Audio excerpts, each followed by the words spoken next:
Aloha! This is lesson 312 from A Course in Miracles with Hope Johnson. I see all things as I would have them be. Perception follows judgment. Having judged, we therefore see what we would look upon. For sight can merely serve to offer us what we would have. It is impossible to overlook what we would see and fail to see what we have chosen to behold.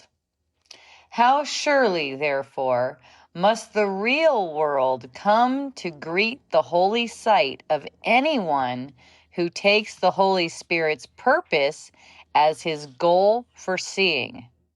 And he cannot fail to look upon what Christ would have him see and share Christ's love for what he looks upon. I have no purpose for today except to look upon a liberated world, set free from all the judgments I have made. Father, this is your will for me today, and therefore it must be my goal as well. That concludes the text. I see all things as I would have them be. So this is helping us to recognize that perception is determined by judgment and that it can be freed by choosing the Holy Spirit's purpose. Perception follows judgment. It says, having judged, we therefore see what we would look upon. Our sight isn't neutral. Our sight is not neutral. It reflects the decision that we already made. What I see is not imposed on me. It's chosen. It's chosen unconsciously, but that doesn't mean it's not still chosen. It's chosen. Recognize that you chose what it is that you see. Really changes your relationship with it, doesn't it? And, this is inescapable as far as the perception being chosen. It's an inescapable truth. Look what it says. It is impossible to overlook what we would see and fail to see what we have chosen to behold. It's saying it is impossible. So this is an inescapable, you could say it's a law of perceiving. You cannot perceive what wasn't chosen. Yeah, this is what they call the last judgment. The last judgment is God's judgment. This is looking through Christ's eyes. This is the good kind of judgment. Mm-hmm. Yeah. Well, you're saying the good kind of judgment is what? Recognizing that you can only choose, your perception is only chosen. Well, the chapter before it was the last judgment, where God takes the last judgment, and it's a benevolent judgment. Right. Not to be confused with our judging. So that changes the perception is what you're saying. Right now yes. It's Christ's vision. Right. Because if we're choosing to see with Christ's vision, then we're choosing the Holy Spirit's judgment, then our perception is going to reflect that. Exactly. That's what you're saying. Okay. Yeah. Awesome. Yeah. So to know this, that we can only behold or perceive what we have chosen, it's both sobering and it's also liberating at the same time, because you cannot escape the effects of your judgment, but you can choose again. That's the thing. That's what it's saying. To shift your judgment is to shift the world you behold. So when you shift over to the Holy Spirit's judgment, it changes the whole world that you seem to be looking at. Yeah. It's still perception, but it's a healed perception that we're going toward. And it's nice to know the difference between our negative judgment is separation, and we know what that feels like. Mm-hmm. And then what they call the last judgment is this benevolent judgment that everything's perfect. They're so obvious. Which one is it? We know. Yeah. We know. Yeah, what we thought the world was, it wasn't. What we thought happened did not happen. So the real world is certain. It says here, how surely, therefore, must the real world come? Whenever we give our sight over to the Holy Spirit's purpose, the world of forgiveness inevitably appears.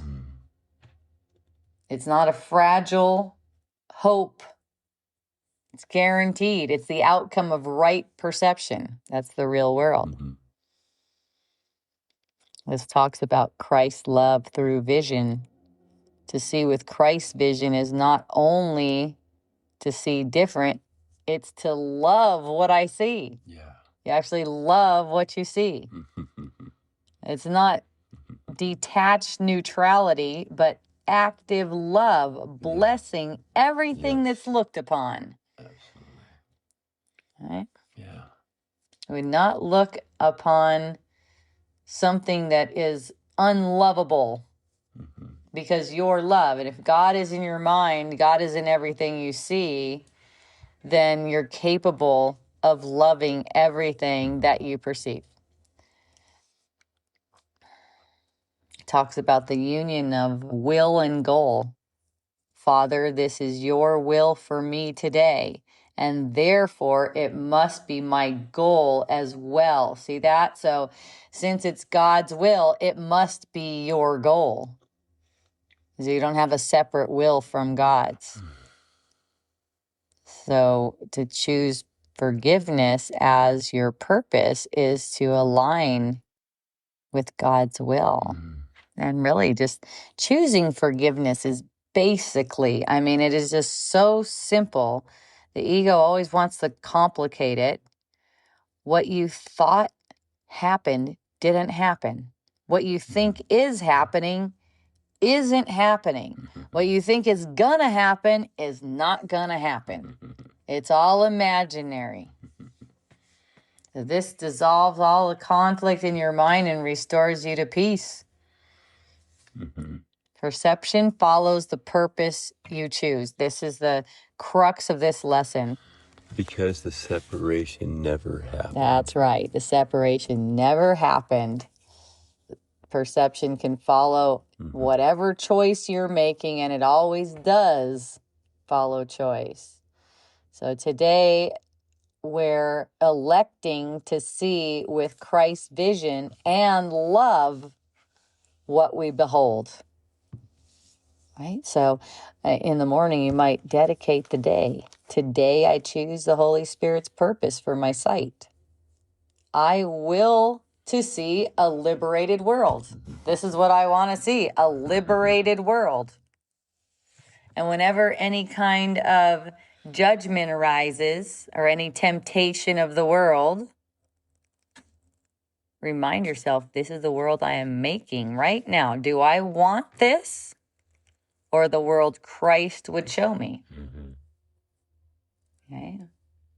This is not to eliminate discernment, right? You can tell if someone is perceiving suffering, for instance. You can tell when they're speaking insanely or when they're whatever, but that's not them. That's the point. What you think is happening isn't happening. It's really not them. You can tell if someone needs some help.